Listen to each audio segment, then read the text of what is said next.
जय हिंद मित्रांनो, स्वागत आहे तुमच्या या व्हिडिओमध्ये। आजचा व्हिडिओ आपला हा गणित या विषयावर व्यवहारी अपूर्णांक हा प्रकरण आपण शिकणार आहोत।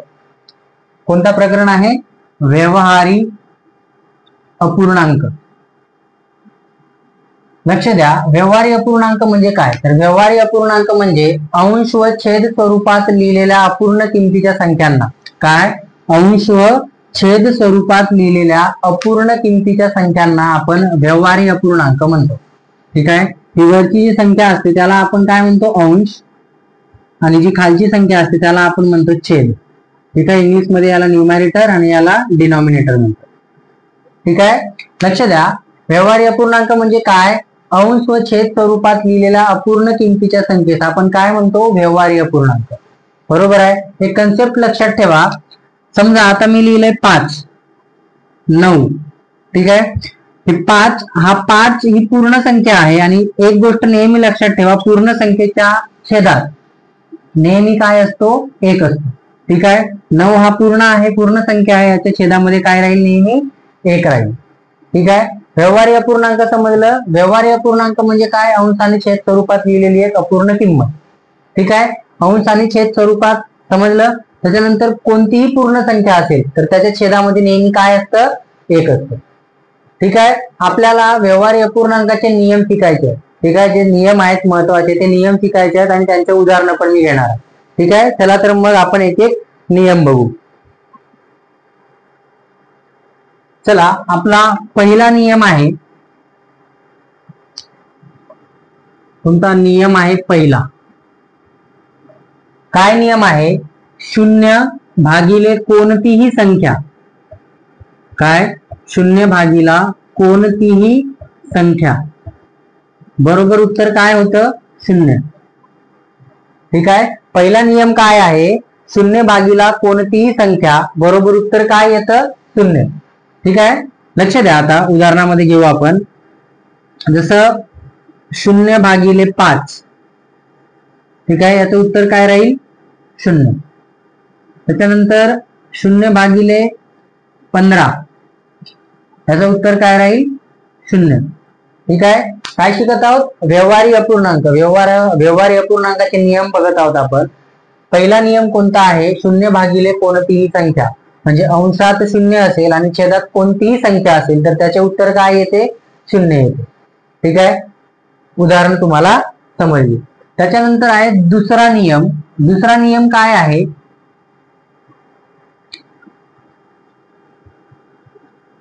दुसरा नियम आहे कोणतीही संख्या आणि त्याच्या छेदात काय असेल? 0 असेल। ठीक आहे।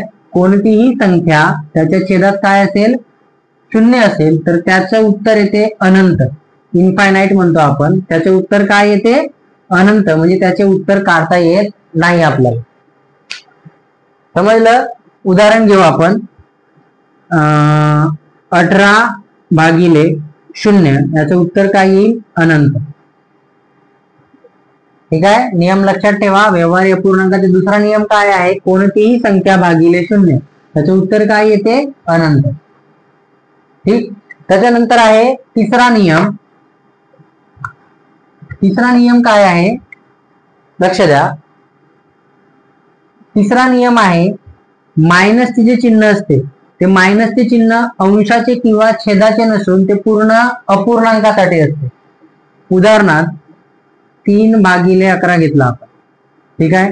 -3 भागिले 11 असं लिहिलं तरी बरोबर आहे, -3 भागिले 11 असंही लिहिलं तरी बरोबर आहे, किंवा 3 भागिले -11 हे लिहिलं तरी बरोबर आहे। म्हणजे तिसरा नियम काय आहे? मायनसचे चिन्ह अंशाचे किंवा छेदाचे नसून पूर्ण अपूर्णांकासाठी असते। म्हणजे -3 भागिले 11 हे पण बरोबर आहे, -3 भागिले 11 हे पण बरोबर आहे, 3 भागिले -11 हे पण काय आहे? बरोबर आहे। ठीक आहे। आपण काय शिकत आहोत? व्यवहारी अपूर्णांक, आणि त्याचा तिसरा नियम आहे। समजलं इथपर्यंत? चला पुढे जाऊ। त्याच्यानंतर आहे चौथा नियम। लक्ष द्या, चौथा नियम काय आहे? चौथा नियम आहे दोन व्यवहारी अपूर्णांकाची बेरीज किंवा वजाबाकी. किती? दोन व्यवहारी अपूर्णांकाची बेरीज किंवा वजाबाकी कशी करायची आहे? तिरप्या गुणाकार पद्धतीने करायची आहे. ठीक आहे, क्रॉस मल्टिप्लिकेशन या पद्धतीने करायची आहे आणि सुरुवात ही डावीकडून करायची आहे. ठीक आहे. चौथा नियम, व्यवहारी अपूर्णांकाचा चौथा नियम काय आहे? जर दोन व्यवहारी अपूर्णांक असतील तर त्या दोन व्यवहारी अपूर्णांकाची बेरीज किंवा वजाबाकी तिरप्या गुणाकार पद्धतीने करायची आहे. लक्ष द्या, तुम्हाला उदाहरण देऊन सांगतो. 3/5 अधिक 7/4 बरोबर किती? काय आहे? व्यवहारी अपूर्णांक किती आहेत? 2. हा एक आणि हा एक. तर या दोन व्यवहारी अपूर्णांकाची बेरीज बघतोय आपण, नंतर वजाबाकी सांगतो. ठीक आहे, दोन व्यवहारी अपूर्णांकाची बेरीज किंवा वजाबाकी तिरप्या गुणाकार पद्धतीने करायची आहे आणि सुरुवात काय? डावीकडून करायची आहे. ठीक आहे, लक्ष द्या कसं सोडवतं त्याला. तिरपा गुणाकार म्हणजे 3च्या 4 सोबत गुणाकार, म्हणजे 3 गुणिले 4. ठीक आहे, अधिक बेरीज करत आहोत म्हणून बेरजेचं चिन्ह. त्याच्यानंतर 5 गुणिले 7. ठीक आहे, छेदामध्ये 5 आणि 4चा गुणाकार म्हणजे 5 गुणिले 4. समजलं काय? दोन व्यवहारी अपूर्णांकाची बेरीज तिरप्या गुणाकार पद्धतीने, सुरुवात डावीकडून. बेरजेमध्ये डावी उजवीकडून केलं तरी चालतं.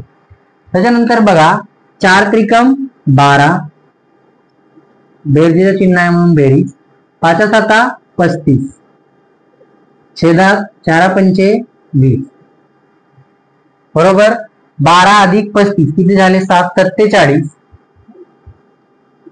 किती झाले? 47 भागीला 20. ठीक आहे, लक्ष द्या. आता 47 ही काय आहे? मूळ संख्या आहे. मूळ संख्या सांगितली आहे तुम्हाला. मूळ संख्या म्हणजे काय? अशी संख्या जिला त्याच संख्येने भाग जाते किंवा ती दुसऱ्या कोणत्या संख्येच्या पाड्यात येत नाही, तिला आपण काय म्हणतो? मूळ संख्या. जर ही मूळ संख्या आहे तर हिला मग काटाकाटी करता येणार नाही. मग ह्या प्रश्नाचं उत्तर काय होईल तुमचं? 47 भागीला 20. समजते इथपर्यंत? समजलं तुम्हाला?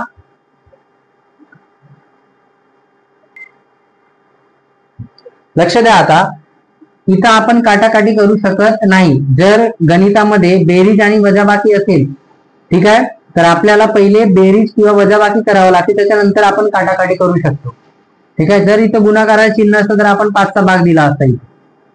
समजलं इथपर्यंत? चला, हे काय होतं? व्यवहारी अपूर्णांकाचा कितवा नियम होता? हा चौथा नियम. त्याच्यातलं एक उदाहरण झालं आपलं काय? बेरीज. ठीक आहे, आता वजाबाकी करू आपण. 8/3 वजा 4/5. ठीक आहे, सेम आहे प्रश्न. काय आहे प्रश्न?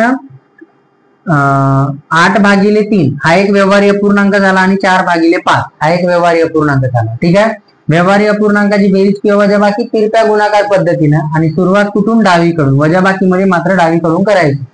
लक्ष द्या. आता डायरेक्ट करू आपण. 4 गुणिले 5 8 गुणिले 5 8 पंचे 40, वजाबाकीचं चिन्ह आहे म्हणून वजा. 4 त्रिकम 12, छेदात 3 5 15. ठीक आहे, लक्ष द्या. आता 40 मधून 12 वजा करायचे आहेत. किती राहतील? 28 आणि छेदात किती? 15. ठीक आहे, आता जर काटाकाटी होत असेल तर करायची, नाही होत असेल काटाकाटी तर मग हे तुमचं काय झालं? उत्तर झालं. समजते इथपर्यंत? नियम चौथा काय? दोन व्यवहारी अपूर्णांकाची बेरीज किंवा वजाबाकी तिरप्या गुणाकार पद्धतीने करायची आहे आणि सुरुवात कुठून करायची आहे? डावीकडून. समजते इथपर्यंत? चला पुढे जाऊया आपण. त्याच्यानंतर याच नियमामध्ये एक गोष्ट आहे आणखी.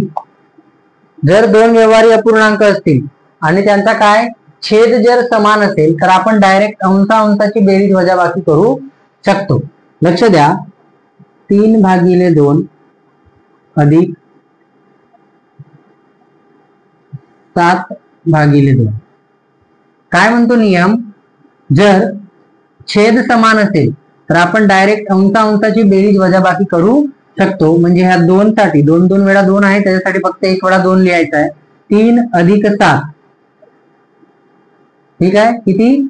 10/2. 2 काटाकाटी होते, आपण करू शकतो. म्हणजे 2 एक 2 2 पंचे 10. तुमचं उत्तर किती राहील? 5.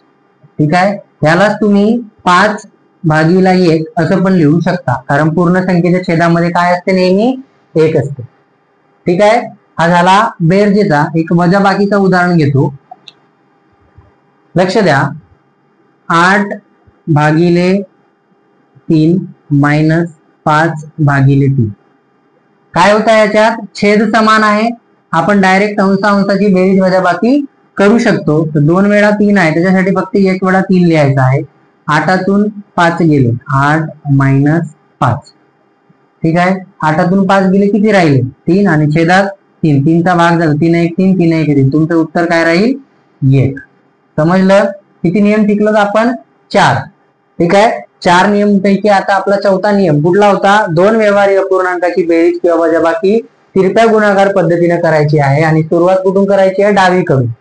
आणि जर छेद समान असेल तर आपण अंशाची बेरीज वजाबाकी करू शकतो. समजलं इथपर्यंत? चला पुढे जाऊया आपण. चला, आपला पुढचा नियम आहे 5वा नियम. 5वा नियम काय आहे? 5वा नियम आहे 2 पेक्षा जास्त व्यवहारी अपूर्णांक असतील.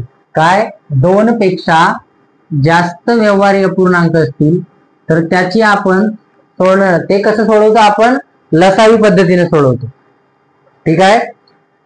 2 पेक्षा जास्त व्यवहारी अपूर्णांकाची बेरीज किंवा वजाबाकी आपण लसावी पद्धतीने सोडवतो. आणि लसावी हा कोणाचा घ्यायचा आहे? छेदाचा लसावी घ्यायचा. ठीक आहे. आपण प्रश्न घेऊ, त्याच्यातून तुम्हाला समजावून सांगतो. लक्ष द्या. प्रश्न लिहितो मी, तेव्हापर्यंत व्हिडिओ पॉज करतो. चला, काय आधी आपण 2 व्यवहारी अपूर्णांकाची बेरीज वजाबाकी शिकलो. आता काय 2 पेक्षा जास्त आहे, आपण याचा मग याचा मग याचा असं करण्यापेक्षा 2 पेक्षा जर जास्त व्यवहारी अपूर्णांक असतील तर त्याची बेरीज किंवा वजाबाकी आपण काय करतो? लसावी पद्धतीने करतो. आणि लसावी हा कोणाचा घेतो? छेदाचा. ठीक आहे. लक्ष द्या. आता आपल्याकडे काय आहे? 18 9 2 आणि 6. ठीक आहे. हे 4 संख्या आहेत. बरोबर. आपल्याला छेदाचा काय काढायचा आहे? लसावी काढायचा. लसावीची पद्धत तुम्हाला माहिती आहे, मी शिकवला आहे तुम्हाला व्हिडिओ मध्ये, ते बघून घ्या. आणि एक शॉर्टकट सांगितला होता तुम्हाला. काय शॉर्टकट सांगितला होता? लक्ष द्या. 4 संख्या आहेत, त्या 4 संख्यांपैकी सर्वात मोठी संख्या घ्यायची आहे. ठीक आहे. सर्वात मोठी संख्या कोणती आहे आपली? 18 आहे. 18ला आपण 9नेही भाग देऊ शकतो, 2नेही भाग देऊ शकतो आणि 6नेही भाग देऊ शकतो. म्हणजे आपला लसावी एलसीएम किती झाला आपला? 18. ठीक आहे. म्हणजे 18 9 2 6 याचा लसावी काढत बसण्याची गरज नाही. काय शॉर्टकट आहे? दिलेल्या कितीही संख्या असू द्या, 2 3 4 5, त्याच्यापैकी मोठी संख्या कोणती आहे? 18 आहे याच्यात. ठीक आहे. 18ला 9नेही भाग जातो, म्हणजे दिलेल्या सर्व संख्यांनी याला भाग जातो, म्हणून आपला लसावी किती राहील? 18. जर 18ला भाग नसतं गेलं, त्याचा आपण 18ची दुप्पट केली असती, 36, म्हणजे 18चा पाळा तयार करत आणलो. ठीक आहे. आपला लसावी किती आला आहे आता? 18. लक्ष द्या. आता 2 पेक्षा जास्त व्यवहारी अपूर्णांक आहेत, त्याची आपल्याला बेरीज वजाबाकी करायची आहे. 5/18 गुणिले 18. प्रत्येक अपूर्णांकाला आपल्याला लसावीने गुणायचं आहे. बेरजेचं चिन्ह आहे म्हणून बेरीज. 11/9 गुणिले लसावी किती आहे? 18. मायनसचं चिन्ह आहे म्हणून मायनस. 3/2 किंवा छेदात 2 गुणिले लसावी किती? 18 प्लस 5/6 गुणिले काय? 18. आणि या पूर्णच्या छेदात काय लिहायचं आहे? लसावी किती? 18. तर तुम्हाला थोडं पहिलाच उदाहरण आहे म्हणून थोडं लेंदी सांगतो, याच्यापेक्षा शॉर्टकट सांगतो तुम्हाला. ठीक आहे. समजून घ्या. तर काय काटाकाटी करायची आहे? 18 1 18 18 1 18. 5 गुणिले 1 5 1 5.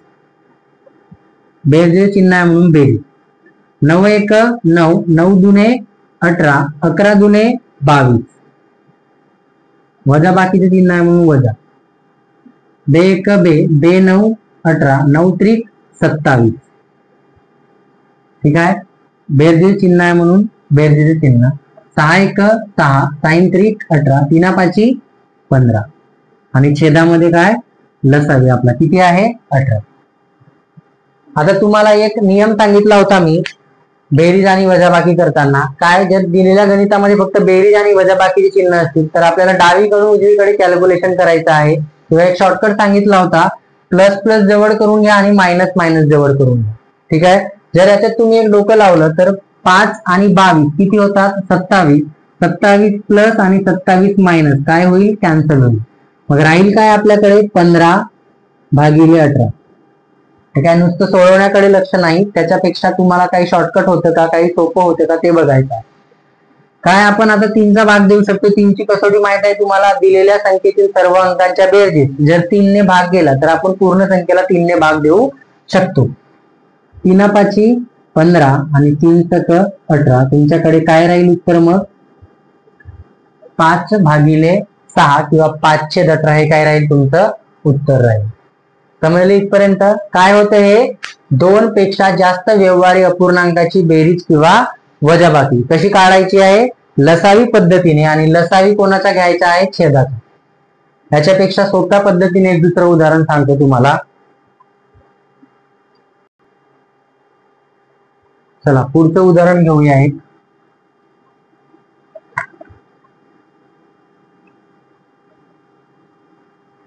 पुढचं उदाहरण आहे 3/8 अधिक 5/4 मायनस 11/24 11/24 प्लस 7/6 बरोबर किती? सेम प्रश्न आहे. काय 2 पेक्षा जास्त व्यवहारी अपूर्णांक आहेत, त्याची काय करायची आपल्याला? बेरीज आणि वजाबाकी. बरोबर. कसं करू आपण?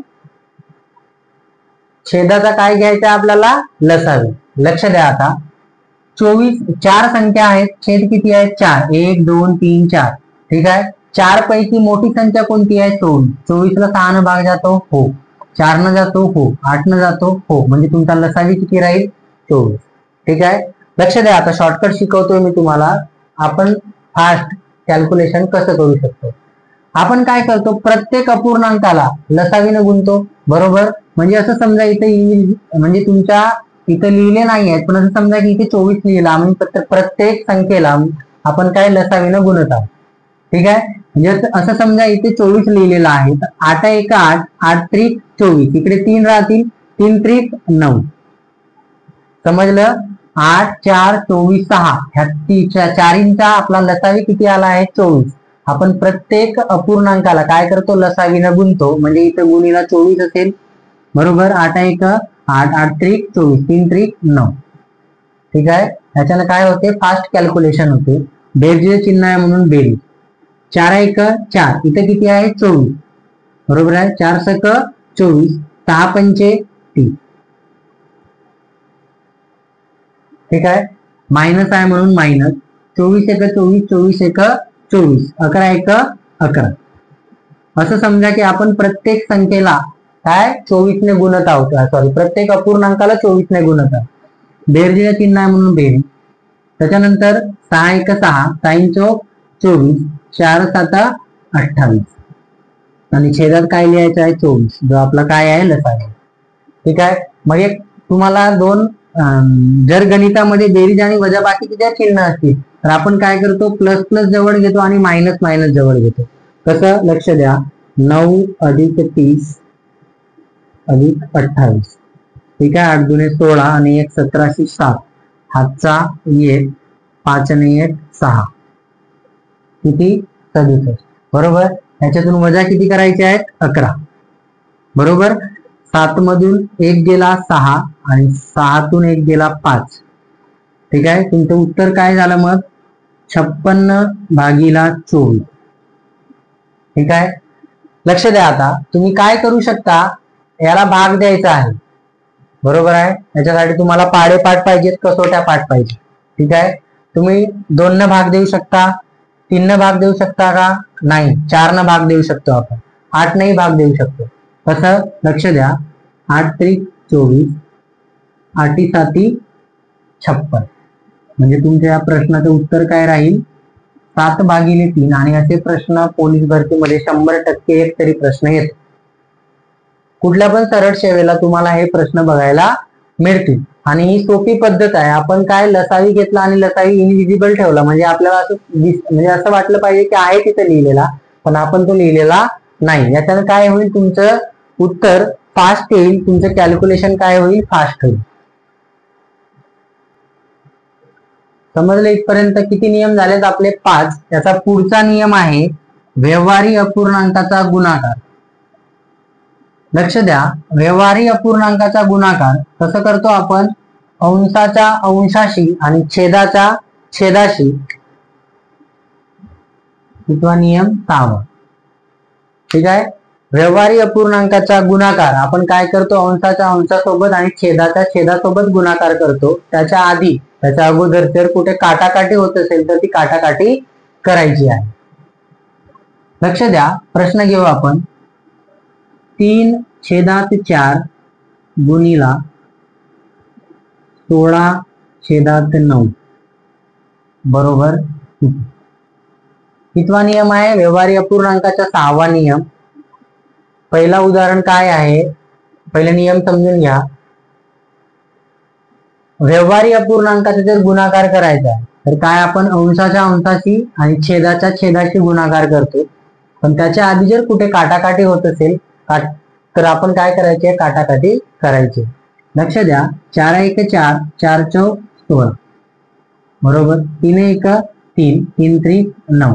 तुमच्याकडे काय राहिलं? 1 आणि 4 म्हणजे 1 गुणिला 4 आणि छेदात काय राहिलं? 1 गुणिला 3 बरोबर.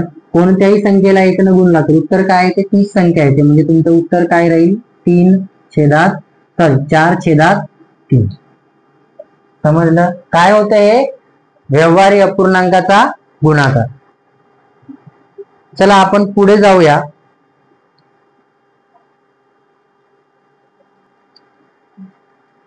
दुसरं उदाहरण घेऊया. दुसरं उदाहरण आहे 21/22 गुणिले 154/63 गुणिले 9/56 बरोबर. ठीक आहे. हा दुसरा प्रश्न आहे. सेम नियम लागणार आहे. काय नियम लागणार आहे? व्यवहारी अपूर्णांकाचा गुणाकार अंशाच्या अंशाशी आणि छेदाच्या छेदाशी गुणाकार करायचा आहे. त्याच्या आधी, त्याच्या अगोदर जर कुठे काटाकाटी होत असेल तर ती काटाकाटी करायची बरोबर. लक्ष द्या, तुम्ही कुठं कोणत्याही संख्येला म्हणजे अंशाच्या आणि छेदाची कुठेही काटाकाटी करू शकता. तुम्ही 21 ला डायरेक्ट 63 न भाग देऊ शकता, 7 न भाग देऊ शकता, कसं पण. तुम्हाला विभाजितच्या कसोट्या शिकवलेल्या आहेत मी, त्या कसोट्या तुम्ही एकदा रिवाइज करा, पाढे पाठ करा, म्हणजे तुम्हाला काटाकाटी करायला काय होईल? सोपं जाईल. ठीक आहे. 21 × 21 21 × 63 3 × 1 3 3 × 9. आता ह्या संख्येला 22 न भाग जाते का? लक्ष द्या, तुम्हाला 11ची कसोटी सांगितलेली होती. 11ची कसोटी काय होती? 1 आणि 1 संख्या किंवा सम आणि विषम स्थानच्या अंकांची बेरीज आणि त्यांच्यातील फरक 0 किंवा 11च्या पटीत असेल तर त्या संख्येला काय होते? 11 ने भाग जाते. याला आपण 11 दूनी 22 11 × 1 11 उरले किती? 4 झाले किती? 44 11 × 4 44. ठीक आहे. इथपर्यंत समजलं? काय राहिला आता? 2 × 1 2 × 7 14. ठीक आहे. हा राहिला 7 × 1 7 7 × 8 56. वर काय राहिला आता? फक्त 1 गुणिला 1 गुणिला 3 म्हणजे फक्त किती? 3 आणि छेदात 1 गुणिला 1 गुणिला 8 झालं, संपलं. तुमचं उत्तर काय आहे आता? 3/8. समजलं? हे काय होतं? व्यवहारी अपूर्णांकाचा 6वा नियम. ठीक आहे. 6वा नियम काय होता? व्यवहारी अपूर्णांकाचा गुणाकार आपण कसं करतो? अंशाच्या अंशाशी आणि छेदाच्या छेदाशी केलेला गुणाकार होय. त्याच्या आधी कुठं काटाकाटी होत असेल तर ती काटाकाटी करायची. समजलं? चला पुढे जाऊया.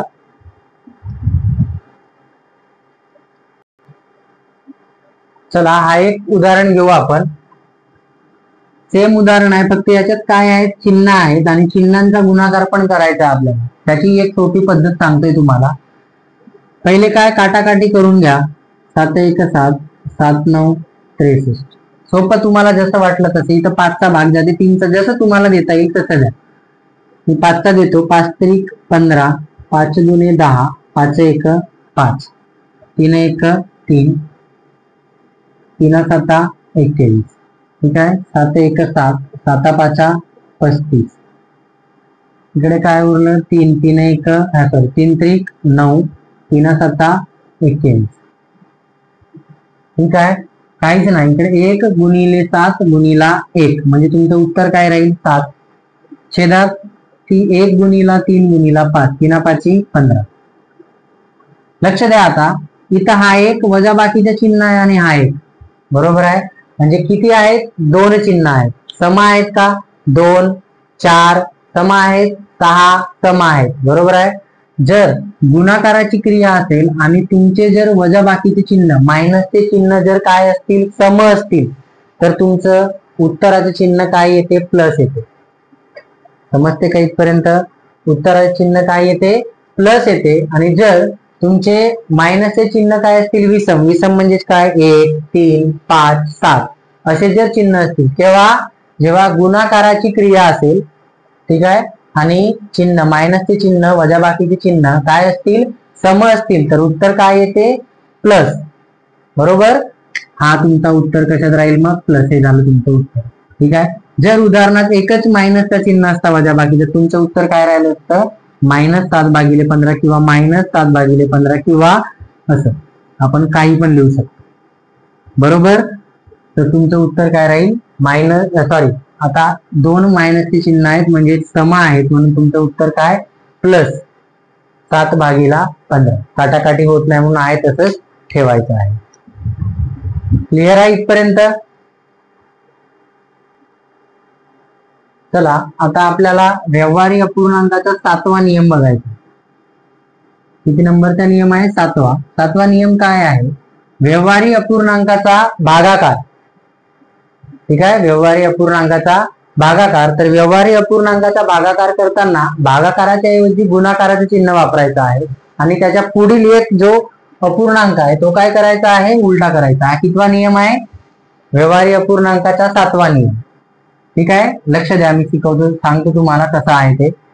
उदाहरण आहे 7/16 भागिले किंवा भागाकाराचे चिन्ह तुम्ही असं पण लिहू शकता, ते पण सांगतो.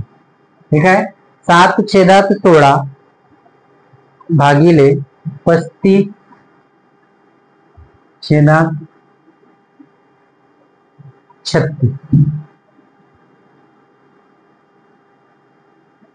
लक्ष द्या. व्यवहारी अपूर्णांकाचे नियम कितवा आहे? 7वा. काय? व्यवहारी अपूर्णांकाचा भागाकार. व्यवहारी अपूर्णांकाचा भागाकार कसा करतो आपण? भागाकाराच्या ऐवजी काय करायचं आहे? गुणाकाराचे चिन्ह द्यायचं. म्हणजे 7/16 आहे जसं तसं राहील. हा भागाकाराच्या ऐवजी काय? गुणाकाराचे चिन्ह. आणि हा एक अपूर्णांक काय करायचा आहे? उलटा करायचा आहे. म्हणजेच 36 वर आणि 35 काय? छेदात खाली. आता काय झाला? हा नियम आपला कुठला झाला? नियम 6 याच्या आधीचा. व्यवहारी अपूर्णांकाचा गुणाकार अंशाच्या अंशासोबत आणि छेदाच्या छेदासोबत. त्याच्या आधी कुठे काटाकाटी होत असेल तर काटाकाटी करायची. येऊ शकतो आपण 7 1 7, 7 5 35, 4 4 16, 4 9 36. आता काटाकाटी होत नाही, म्हणजेच काय राहील? 9/4 20. समजलं? एक गोष्ट लक्षात ठेवा आणखी. जर आता व्यवहारी अपूर्णांक आहे, काय आहे त्याचा? हा भागाकार आहे. वजाबाकीचं चिन्ह आहे, बरोबर आहे. चिन्हांचे नियम आपल्याला लक्षात ठेवायचा आहे. वजाबाकीचं चिन्ह हा कुणाला आहे? 35ला, बरोबर आहे. म्हणजे अंशात आहे ना इकडे. उदाहरणामध्ये अंशात आहे. आपण त्याला सोडवताना काय करतो? छेदात घेऊन आलो, बरोबर. तर हा जो मायनसचं चिन्ह आहे, वजाबाकीचं चिन्ह आहे, हा कुठे ठेवायचा आपल्याला? जसे आपण संख्या म्हणजे अपूर्णांक पलटवला तर त्याच संख्येसोबत ठेवायचा आहे. ठीक आहे. 35 सोबत होता तर 35 सोबतच राहील. समजलं? क्लिअर आहे इथपर्यंत? काय करायचं आहे? हा जो चिन्ह आहे वजाबाकीचे चिन्ह, ते चिन्ह काय बदलवायचं नाही आहे. ते चिन्ह 35 सोबत आहे तर 35 सोबत आहे. क्लिअर आहे इथपर्यंत?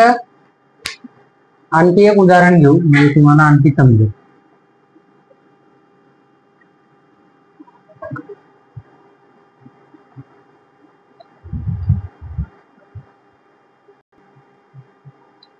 चला हा एक उदाहरण समजून घ्या. याला सोडवण्यासाठी काय दोन नियम आहेत त्याच्यामध्ये, एक काय गुणाकाराचा आणि एक भागाकाराचा. बरोबर आहे. भागाकार करताना काय करतो आपण, भागाकाराच्या चिन्हाच्या ऐवजी गुणाकाराचे चिन्ह आणि त्याच्या पुढचा जो अपूर्णांक आहे तो काय करतो आपण उलटा करतो. म्हणजे 95 वर आणि 25 काय खाली, पण त्याचे चिन्ह बदलवत नाही, चिन्ह त्याच्या सोबत घेऊन जातो. बाकी हा गुणाकार आहे म्हणून गुणाकार 4/8. क्लिअर आहे इथपर्यंत, समजते. चला आता काय झाला, हा याच्या आधीचा नियम व्यवहारी अपूर्णांकाचा 6वा नियम काय होता, व्यवहारी अपूर्णांकाचा जर गुणाकार करायचा आहे तर अंशाच्या अंशासोबत आणि छेदाच्या छेदासोबत त्याच्या आधी कुठे काटाकाटी होते का ते पाहायचा. ठीक आहे. 19 × 19, 19 × 5 = 95, 5 × 5 = 25, 5 × 5 = 25. राहिले किती आता 4/8 म्हणजे 4 × 1 = 4, 4 × 8. ठीक आहे. तुमच्याकडे उरलं काय आता 1/2, 1/2 आणि हा मायनसचं चिन्ह आहे. मायनसचं चिन्ह तुम्ही असं पण लिहू शकता, -1 -2 कसं पण लिहू शकता. बरोबर आहे. समजलं. हे झालं तुमचं व्यवहारी अपूर्णांकाचे किती नियम झाले, 7. ठीक आहे. आणखी एक शेवटचा नियम आहे 8वा, तो बघूया. लक्ष द्या आता. चला शेवटचा एक नियम आहे. कोणता नियम आहे, 8वा नियम. 8वा नियम काय आहे, जर अंश आणि छेद स्वरूपात एखादा भागाकार दिला असेल, ठीक आहे, तर त्याला आपण कसं सोडवायचं लक्ष द्या. a/b आणि हा भागीला भागाकाराचे चिन्ह c/d. ठीक आहे. त्याला आपण कसं लिहायचं आहे, a/b आणि हा भागीला भागाकाराचे चिन्ह, याला पण आपण भागाकाराचे चिन्ह म्हणतो, त्याला आपण उलट करतो म्हणजे d/c. समजलं. उदाहरण घेऊया. 8/13 भागिले 24/65. ठीक आहे. काय आहे, व्यवहारी अपूर्णांकाचा भागाकार आहे आणि तो काय अंश आणि छेद स्वरूपात दिला. तर आपण या पद्धतीने सोडवायचा आहे. लक्ष द्या कसं. 8/13. ठीक आहे. 8/13. त्याच्यानंतर भागाकाराच्या ऐवजी काय देतो आपण, गुणाकार, आणि त्याच्यानंतरचा एक अपूर्णांक काय करतो, उलटा करतो म्हणजे 65/24. ठीक आहे. मग तेच काटाकाटी 13 × 13, 13×5 = 65, 8 × 8, 8×3 = 24. तुमचं उत्तर काय राहील, 5/3. ठीक आहे. चला थांबूया इथं. तर तुम्हाला व्हिडिओ आवडला असेल तर तुम्ही व्हिडिओला लाईक करा. तुम्हाला जर असेच गणित, मराठी आणि बुद्धिमत्ता या विषयाचे जर तुम्हाला सर्व व्हिडिओ पाहिजे असतील तर तुम्ही या व्हिडिओला, या चॅनलला सबस्क्राईब करू शकता आणि हा तुम्ही तुमच्या मित्रांपर्यंत शेअर करा, म्हणजे त्यांना पण गणित या विषयाची भीती वाटणार नाही. तोपर्यंत भेटूया पुढच्या व्हिडिओमध्ये. जय हिंद.